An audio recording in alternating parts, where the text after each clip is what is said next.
ইসলাম প্রতিষ্ঠিত হলেই আমাদের সমাজে কাঙ্ক্ষিত শান্তি, কাঙ্ক্ষিত মুক্তি, কাঙ্ক্ষিত উন্নয়ন, কাঙ্ক্ষিত অগ্রগতি সবকিছুই সম্ভব হবে। তো বলছিলাম যে মানুষ আফসোস করবে কিয়ামতের ময়দানে, ويوم يعض الظالم على يديه يقول يا ليتني اتخذت مع الرسول سبيلا।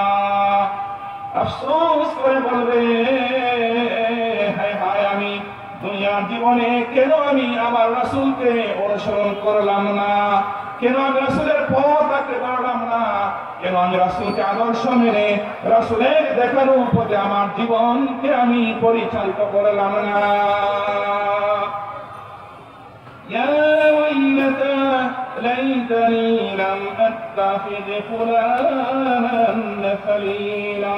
হায় হায়, কেন আমি ফুলান অমুককে অমুককে তমুককে রাসূলকে বাদ দিয়ে অমুকের কোথায় কেন আমি নাচলাম, অমুকের কোথায় কেন আমার জীবনকে আমি ধ্বংস করলাম, আমার যৌবনকে আমি হারিয়ে ফেললাম। প্রিয় বন্ধুরা আমার, অমুককে তমুককে মানার আগে, অমুকের তমুকের পিছনে স্লোগান দেওয়ার আগে একটু চিন্তা করে অমুক আপনাকে নামাজ পড়ার কথা বলে কিনা, অমুক আপনাকে সত্যবাদী হওয়ার জন্য বলে কিনা, অমুক আপনাকে সৎ মানুষ হওয়ার কথা বলে কিনা, অমুক আপনাকে দিনদার হওয়ার কথা বলে কিনা, এটা ভালো করে খেয়াল করবেন। না হয় কিয়ামতের মাঠে আফসোস করে বলবেন, হায় হায়, কেন আমি রাসূলকে বাদ দিয়ে অমুককে বন্ধু বানালাম, অমুককে নেতা বানালাম, অমুককে সিনিয়র বানালাম।